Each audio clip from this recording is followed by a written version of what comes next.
probable que esto les beneficie a algunos, ¿ya? No debiese, pero bueno, no debiese hacer esto hoy día, pero lo vamos a hacer igual nomás porque el tiempo es corto, es poquísimo. Ya estoy grabando la clase. Lo que vamos a hacer hoy día, estimados, estimadas, es revisar la guía. ¿Sí? La vamos a revisar. Es probable de que a lo mejor no alcancemos a revisarla completa el día de hoy porque eran hartas preguntas, ya, hartas preguntas. A propósito, Antonia, que tú estás conectada, te envié la nota por correo hace poquitito, no sé si lo habrás visto. Ya, profe. Ya. No lo he visto, ahora la voy a ver. Ya, te fue bien. Ya. Eso. Ya, ¿qué iba a decir? Ya, como la guía era larga, es probable que a lo mejor la tengamos que revisar en dos clases, ¿ya? Hoy día o mañana, hoy día y mañana, porque no creo que la alcancemos a revisar completo. Entonces, eso, ¿bien? Entonces, el objetivo de la clase, lo voy a decir, es poder retroalimentar la guía evaluada, ¿ya? ¿Cierto? Poder retroalimentarla, ver las preguntas, ver las respuestas, ir haciendo comentarios, eventualmente también ir haciendo algunas reflexiones que en el fondo eso es lo que importa, más allá de que haya leído el texto era súper fácil de comprender, ¿ya? Súper ameno. Profe, Diga, pregunta al Renato si lo puede aceptar. Renato, a ver, es que Sí. no tengo a nadie en la sala de espera.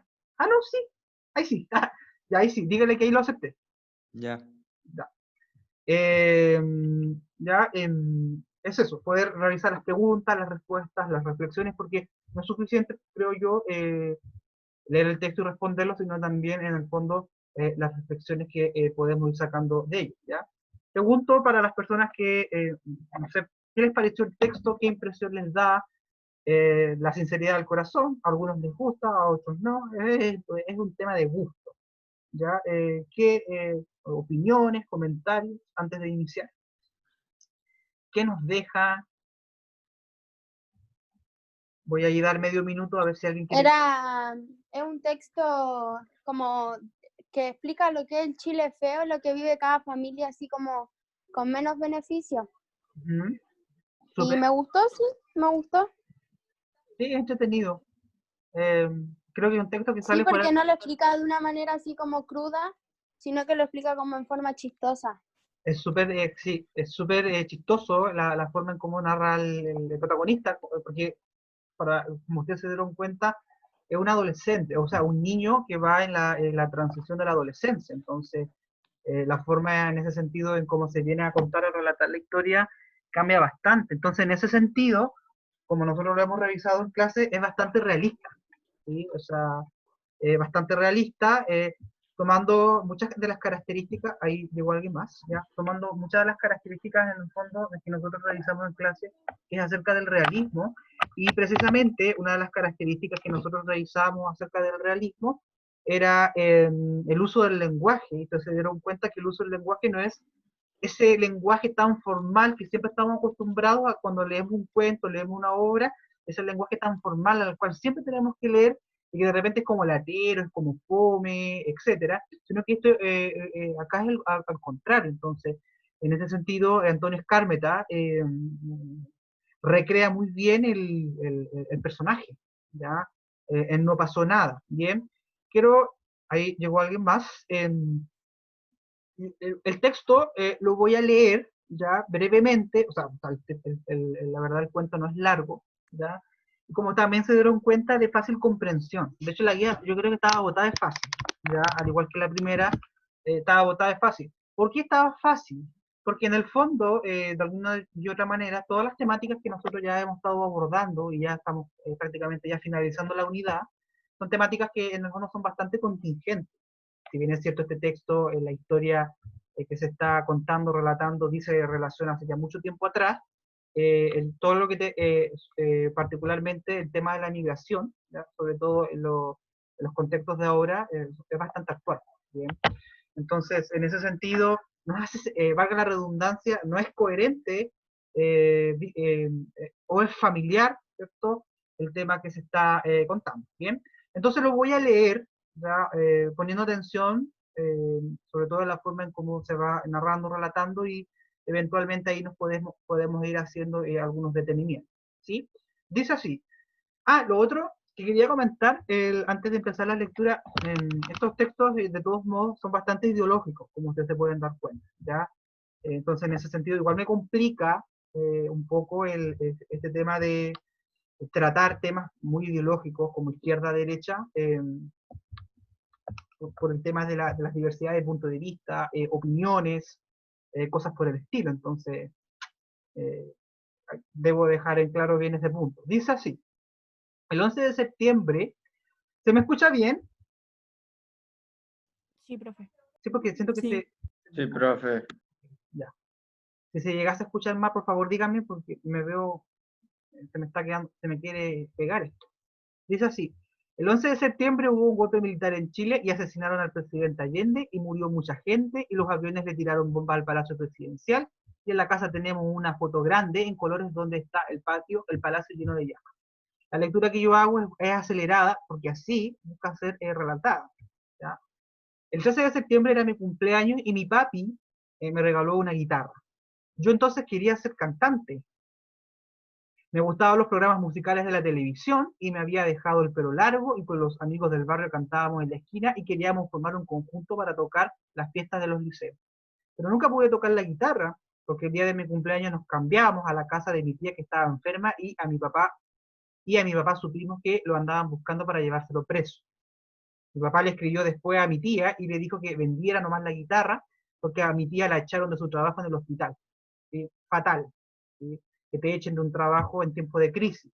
Allá en Chile despidieron a mucha gente de sus trabajos y las cosas ahora están muy caras. Bastante similar a lo que estamos viviendo hoy en día. A mí ya no me importa que hayan vendido la guitarra y que nunca pude tocarla, porque ya no quiero ser más cantante. ¿Sí? Una característica del adolescente, de la etapa de la adolescencia, es que de repente vamos cambiando de gustos de un rato para otro, lo cual no es malo, ojo con eso, lo cual no es malo. Eso refleja, por ejemplo, la tendencia a la exploración, ¿ya? Así que es una característica muy propia del adolescente, la exploración del medio, la exploración de las capacidades, de los dones, y ahí podemos enumerar un montón de características, ¿ya? Y que se refleja muy bien. Yo creo que Antonio Escármeta hizo tremenda obra en esto. Entonces, pero nunca pude tocar la guitarra porque el día de mi cumpleaños nos cambiábamos de casa, eso ya lo estaba leyendo. Acá dice, a mí ya no me importa que hayan vendido la guitarra y que nunca pude tocarla, porque ya no quiero ser más cantante, ahora quiero ser escritor. En el colegio, el profesor me dice que tengo pasta, pese a que, ¿qué significa tener pasta? ¿Es que tienes una pasta de bien?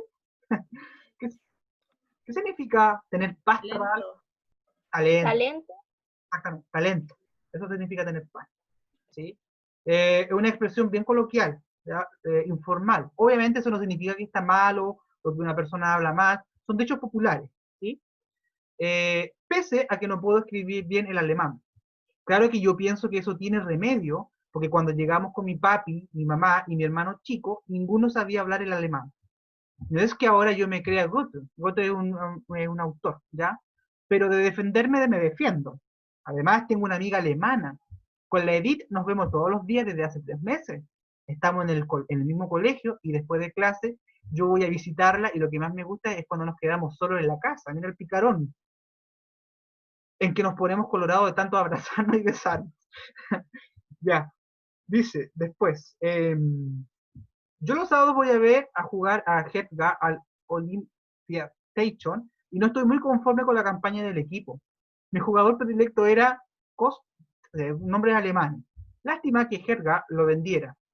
Yo encuentro que juega con mucha picardía y me acuerdo mucho viéndolo en acción de un chileno que se llamaba Caselli, que jugaba allá por el Colo-Colo, que era de la Unidad Popular y que ahora triunfa en España. Además me interesa cómo juega Friedman en la defensa, que también se parece a otro jugador chileno, el Elías Figueroa, alias el Impasable. No sé si esos jugadores ustedes ya lo conozcan.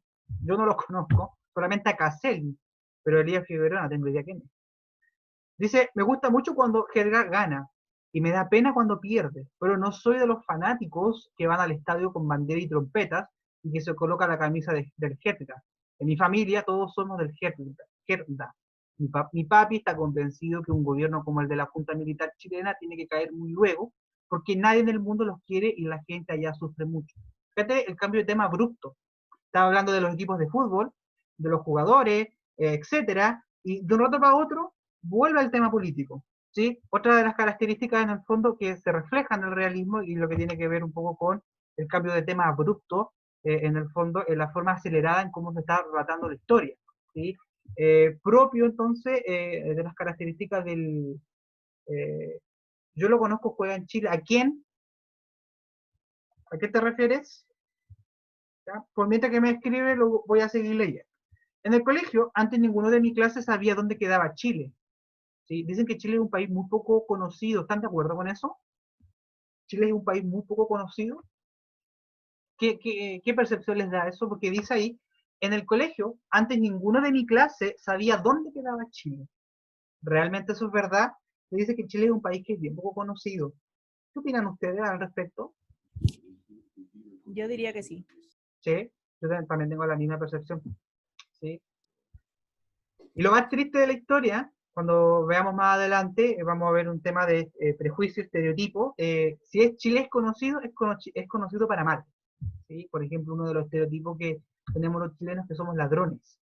Entonces, aparte de ser desconocido para muchos países, si somos conocidos en forma negativa. Entonces, la fama no nos juega a favor. Dice, yo después se los mostré en el mapa. Muchos se reían porque no podían creer que hubiera un país tan flaco. Y en realidad el mapa se ve como un tallarín. Me preguntaba cuánta gente cabía allá adentro. Cuando yo le dije que cabían como 10 millones, creyeron que le estaba tomando el pelo. Yo les dije que el Estadio Nacional de Chile... ¿Ah? Yo les dije que el Estadio Nacional de Chile era más grande que el Olymp Station y de aquí, y que allá se había jugado el Mundial del 62, cuando ganó Brasil, segundo Checoslovaquia y tercero Chile. Ellos no saben que en ese estadio después los militares metieron a mucha gente presa y allí mataron a mi tío Rafael, que era profesor y el mejor amigo de mi papi. Vuelve, ¿cierto?, al mismo tema, de un rato para otro, así como te da la impresión de que hay un desorden ahí, ¿ya? Yo nunca ando contando estas cosas porque no me gusta que la gente se ponga triste. Ahora Brasil ya no es el mejor equipo del mundo, sino Argentina. Yo les mando postales a mis amigos de allá con la foto de Mayer y Beckenbauer. Al comienzo no nos acostumbrábamos para nada. Mi papá y mi mamá no tenían trabajo. Aquí comienza el conflicto, el problema.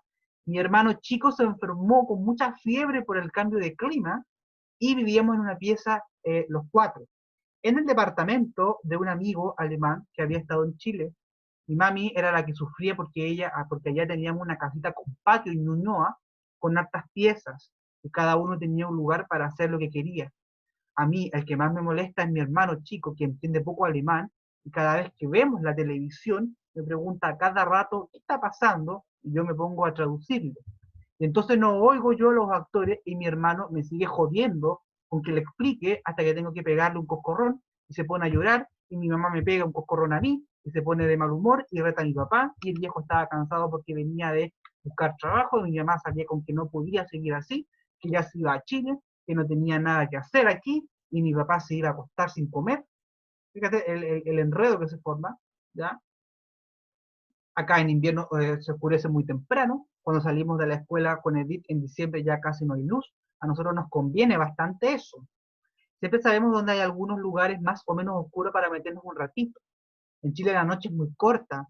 Hay más pájaros que en Berlín. Hay una cordillera muy linda que siempre tiene nieve en la punta. Hay muchos insectos, perros sueltos y moscas. Aquí en Alemania se ven muy pocas moscas. La gente es muy higiénica. Allá, ahí está denunciando algo. Como muy bien a la compañera que le corregía el trabajo dio a entender. Es un tema higiénico, un tema cultural, de idiosincrasia. Obviamente no vamos a comparar Chile a Alemania, o sea, nos llevan 1000 años de ventaja en todo sentido, querámoslo no admitir. Después dice, yo fui el primero en aprender alemán de mi familia. Cada vez que sonaba el teléfono, mi papá me iba a buscar para que yo atendiera. A veces cuando yo no estaba en la casa, el papi y la mami dejaban que el teléfono sonara nomás porque les daba vergüenza levantarlo. Obviamente porque no sabían alemán. Y cuando yo llegaba a la casa, me retaban porque no había estado cuando sonó el teléfono. Ahora dejamos que suene todo el tiempo que quiera, pero los primeros meses dependía del teléfono que comiéramos, ¿sí? Entonces, resulta que el papi y la mami se habían conseguido un trabajo enseñando español, clases particulares. Como los dos son profesores, no les cuesta nada enseñar. Yo les anotaba en la libreta la dirección de los alumnos y escribí el día en que querían clases. En el colegio al comienzo no tuve amigos. En los recreos me juntaba con mi hermano chico y nos dedicábamos a comer el sándwich y yo a tomar el sol contra la pared. Eso es otra cosa que soy, el mejor tomador del mundo. Tal vez porque paso resfriado y muero de frío. En Chile me decían el lagarto, yo y el sol íntimo. Aquí en la escuela no dan nada de leche en el recreo, porque los niños se alimentan bien en la casa. Ahí está diciendo que Chile comen mal, o comemos mal, o hay mucha hambruna. Eso es lo que está tratando de decir ahí. Por eso que esta literatura, esta obra, es bastante coherente con lo que nosotros habíamos visto en clases sobre la literatura de crítica social. ¿Sí? Allá en Chile había muchos niños que se morían de hambre. Y cuando vimos a Allende, ordenó que a todos los niños de Chile se les diera medio litro de leche por día. Y eso fue muy bueno porque dejaron de morirse. Aquí los niños no saben nada de lo que es un país pobre, pobre, y lo reitera, un país pobre, pobre. No han visto nunca una casa hecha de cartón y latas. A mí no me creen que se venían abajo cuando había viento fuerte o lluvia. Además, allá en Chile hay muchos terremotos. Aquí no se conocen los terremotos. Un día fuimos con el Henning, el Carl y el Peter a la Goodman a ver la película Terremoto. Cuando el teatro comenzó a moverse, los tres se largaron a reír. Pero a mí me dio mucha pena porque me acordé de Chile. Cuando le conté a mi papá que me había dado pena, me pegó un coscacho. Me dijo que si estaba tonto de andar echando de menos los terremotos, que lo único bueno que tenía estar lejos de Chile era no sufrir los terremotos y que ahora yo venía y le salía con esa estupidez. No pasó nada. ¿Ya? Es un fragmento, por supuesto que la obra es mucho más larga.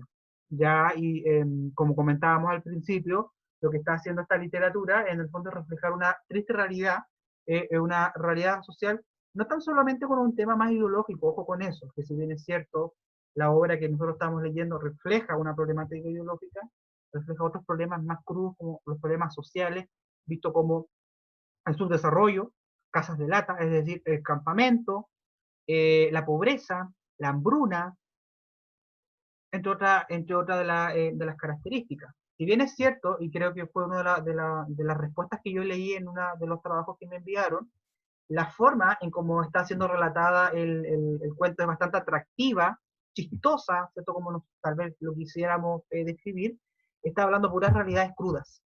¿Sí? Ahí una de las compañeras me puso, si bien es cierto, la narrativa es chistosa, ¿ya? Porque en cómo se cuenta, están contando puras tragedias. ¿Sí?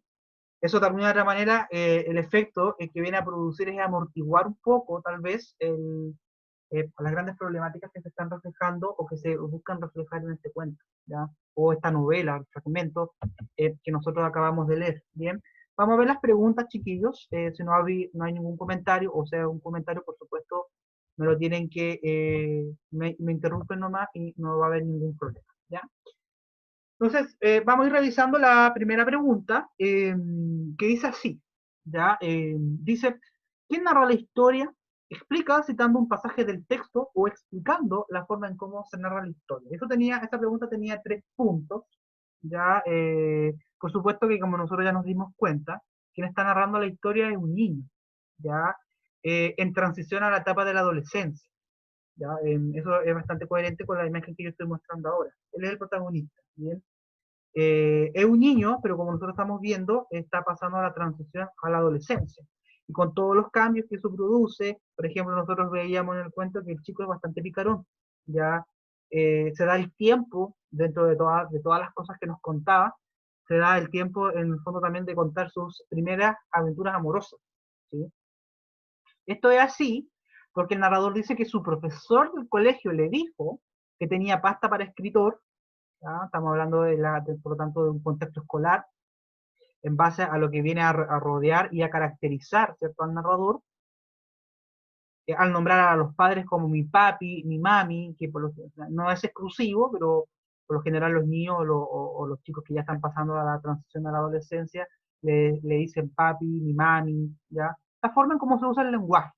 Además nombra explícitamente su asistencia al colegio, y cómo mantiene una relación con una chica. Creo que él era bien picarón, porque si mal no me falla la memoria y no me equivoco, él andaba con tres a la vez. ¿Sí? Entonces, bastante picarón el muchacho. Además, el constante cambio de gustos, por ejemplo, él quería ser músico, luego él ya no quería ser músico, sino que ahora él quería ser escritor. ¿Sí? Entonces, de alguna u otra manera, eso nos permite explicar del por qué el narrador de la historia es un niño que está en base a la transición de la adolescencia. Y además también en la forma en cómo utiliza el lenguaje, la forma en cómo lo narra, el cambio de tema abrupto, pasando de un tema al otro, y así sucesivamente. ¿Bien? Eso era con respecto a la pregunta número 1. Ya no voy a preguntar si respondieron algo similar, porque no, yo prefiero ahí nomás que pase piola, ¿ya? Bien, chiquillos, vamos a la pregunta número 2 y dice: ¿por qué motivo se querían llevar preso al papá del narrador? Menciona los datos e indicios que den cuenta de aquello. Eso no parece explícito, ¿ya? Entonces, como ustedes se dieron cuenta, lo que acabamos de leer ahora y también en el trabajo que ustedes llevaron a cabo en sus casas, no aparece bajo ningún, no se dice por qué se lo querían llevar preso. Pero, sin embargo, a pesar que no se dice, nosotros lo podemos inferir. ¿Por qué lo podríamos inferir? ¿Alguien me podría comentar? ¿Por qué podríamos, por lo tanto, las causas, no me las... El exilio y por los tiempos que habían. Exactamente. Tiene que ver con eso. Entonces, súper bien, Antonia. En ese sentido, estamos tratando el tema del exilio. Trabajamos también la contextualización de la obra. Todos esos datitos que nosotros realizamos en clase y hemos realizado a lo largo de lo que llevamos de clase, que en el fondo ya son 3 meses. 3 meses, increíble. No sé en qué momento el tiempo se pasó tan rápido. A ver, tengo aquí otro comentario en el chat. Dice, vamos a ver el chat. Porque fueron hechos en ese año, por supuesto, ¿ya? O sea, estaba todo contingente, como muy bien acá el comentario que hace aquí la compañera, porque fue ese año, es decir, fue contingente. Entonces todo nos hace pensar que es probable, y como muy bien yo estoy apuntando acá en la respuesta, es muy probable que el papá del protagonista se lo querían llevar porque él era un activista de movimientos de izquierda. Yo creo que va para la lógica también, ¿ya? Por ende, eso significaba, como yo pongo ahí entre paréntesis, una amenaza para el general Pinochet, por supuesto, que tenía el poder en la época. Entonces, va por un tema, si bien es cierto, el texto no me lo está diciendo explícitamente, lo debo inferir, pero también me lo está diciendo la lógica. ¿Sí? Eso en base al tema, como muy bien me dijo acá la compañera en el chat, porque fue un hecho que ocurrió en ese año, por lo tanto es contingente, como muy bien también me dijo ahí la compañera en el micrófono, porque es el tema del exilio e inmigración. Y también esos datos los debemos ir sumando con todos los elementos que nosotros hemos revisado en clase, ¿ya? Ahora, después dice, como al principio del cuento dice, el 11 de septiembre hubo un golpe de Estado, lo que significó una serie de persecuciones, exilios y asesinatos. Entonces, por supuesto, chiquillos, es por un tema de supervivencia. Si usted se ve amenazado o amenazada por una tendencia ideológica, es probable que se autoexilie. O lo exilien a usted porque usted significa un peligro. Usted es mala, por lo tanto se tiene que ir, ¿ya? Entonces, todos esos elementos nos permiten de alguna otra manera ocuparlos como datos, como indicios para poder determinar el motivo. Esa pregunta tenía 2 puntos, ¿bien? Continuemos con la tercera.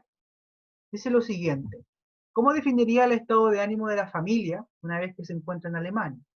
El estado de ánimo, acá en el fondo, como también lo explicaba en las clases, dice relación con, obviamente, la afectividad o la interioridad de las personas. Eso dice relación alegría, tristeza, ansiedad, nerviosismo, ira, rabia, pena, tristeza, etc. Entonces, eso hacía referencia a esta pregunta sobre el concepto del estado de ánimo.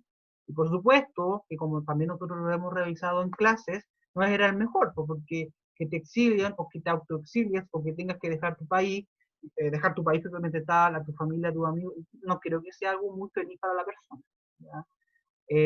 Yo tengo un caso, un conocido, que él se fue a vivir a Nueva Zelanda, ¿ya? No sé por qué el motivo, la verdad, nunca pude comprender por qué él decidió irse a vivir a Nueva Zelanda, ¿ya?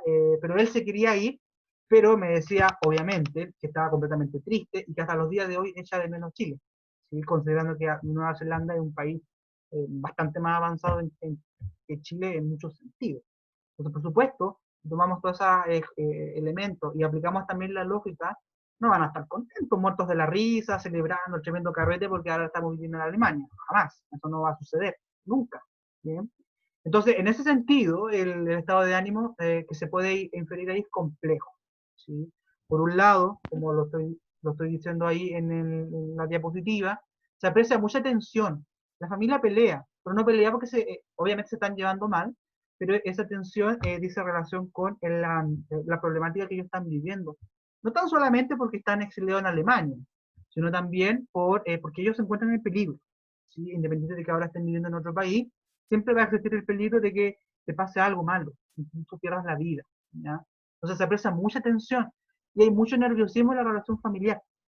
Ese nerviosismo, esa tensión que nosotros podemos ver en la relación familiar, dice relación también, no tan solamente con lo que ocurrió acá en Chile, sino también por los problemas que ellos están enfrentando, como nosotros pudimos ver, pobreza, hambruna, hay cesantía, y además lo más complicado para ellos era la diferencia idiomática, porque Alemania, pero ni el 0,01% se asemeja a Chile, o sea, nada que ver, ¿ya? Por ejemplo, dice ahí, el protagonista le pegan un coscorrón por extrañar Chile, le dan ahí la última parte por los terremotos, un coscorrón, o cuando la madre expresa que extraña Chile o el país y que va a volver en medio de una discusión. Así como en el fondo la pobre madre decía, estoy chata, no aguanto más esta situación, etcétera, me falta de todo, y por lo tanto me voy a volver a Chile. Entonces eso también está revelando un conflicto, por lo tanto, un estado de ánimo muy propio de la familia que era complejo, más que complejo también negativo. Además, esto se debe entender por la evidente nostalgia que implica vivir en otro país cuya cultura no es ni similar a la de Chile. Pónganse los zapatos. ¿Qué sentirían ustedes si se tuvieran que ir a vivir a Alemania, por ejemplo? ¿Qué me dirían? Tristeza. Ya, sí, está bien. Tristeza. Fantástico. Yo creo que es terrible porque uno tiene sus costumbres en su país y cada uno tiene otras costumbres en cada país. Y no, debe ser fome. Sí.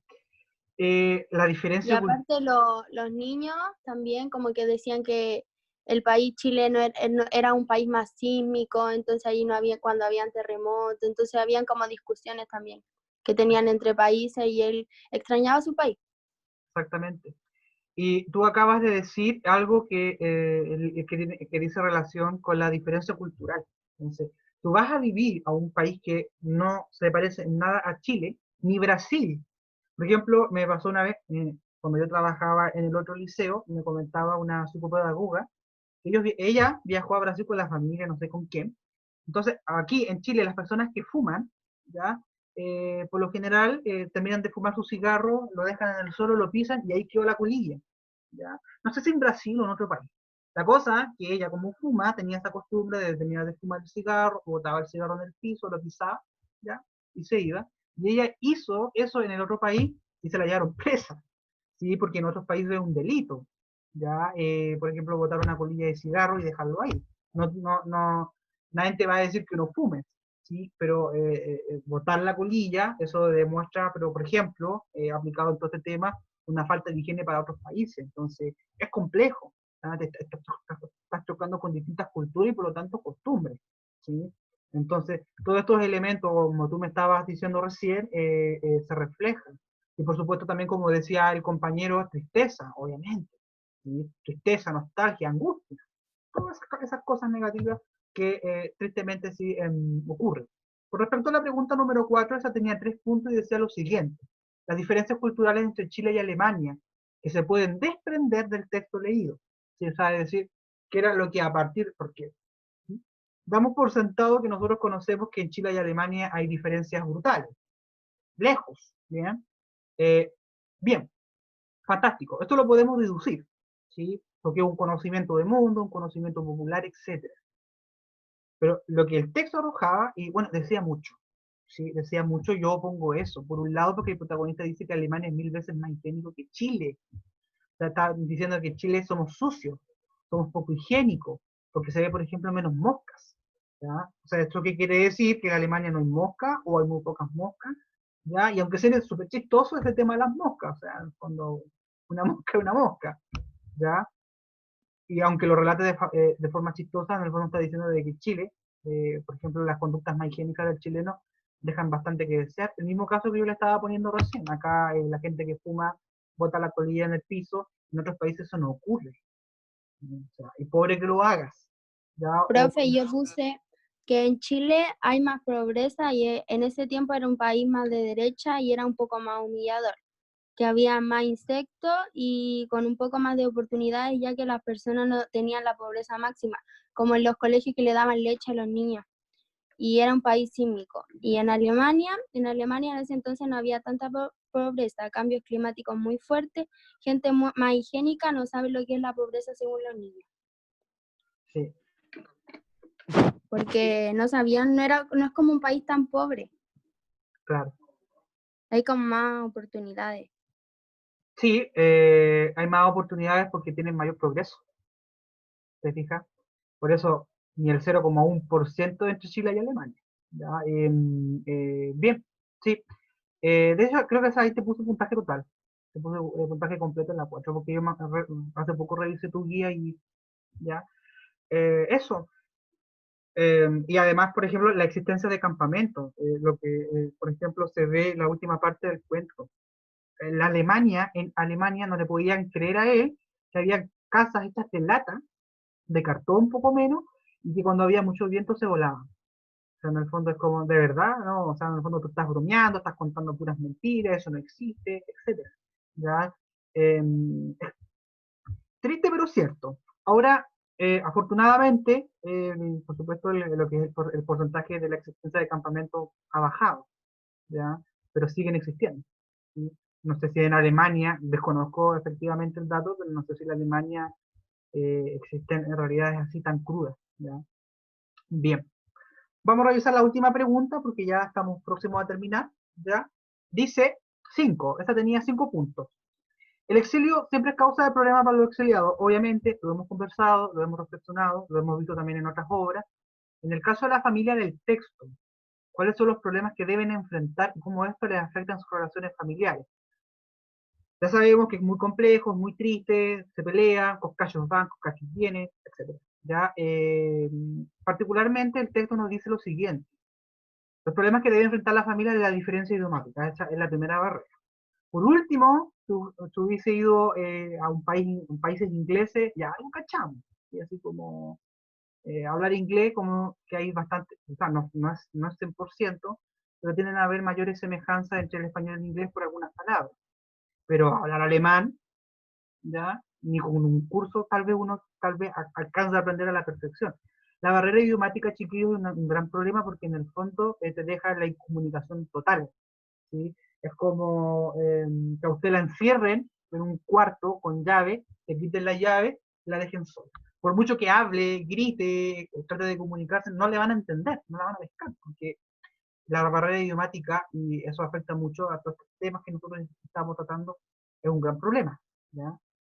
Ahora, pues solamente el protagonista sabe hablar alemán. El niño dice que él solamente sabe hablar alemán, pero no sabe hablar alemán a la perfección, ¿ya? Lo que complica, por supuesto, la comunicación en el país, el proceso de buscar trabajo en este otro país. Tristemente, tú puedes ser ingeniero, puedes tener 5 ingenierías, ya puedes tener un doctorado en astronomía, sabes volar un cohete, sabes hacer magia, sabes mover las montañas, etcétera. Puedes construir una casa en 2 segundos, pero puedes tener todos los títulos que tú quieras, pero en otros países si no son válidos, ¿sí? Entonces, ese es otro problema. O sea, yo puedo ser profesor, me puedo ir a otro país, pero tal vez mi título no sea válido en ese país porque los requisitos son distintos. Entonces, ahí estamos sumando, aparte de la barrera idiomática, otro problema que tiene que ver con la búsqueda de buscar trabajo. ¿Ya? Vivir en un lugar de condiciones más estrechas, el hacinamiento, que también es otra de las problemáticas que se reflejan. Eso a propósito de la mención cuando el protagonista dice, cuando ellos vivían en Ñuñoa, ellos vivían en una casa y su casa tenía patio, ¿sí? Y acá no, o sea, en el fondo poco menos, si somos 5, los 5 estamos durmiendo en la misma pieza, ¿ya? Bien, chiquillos. A ver, aquí me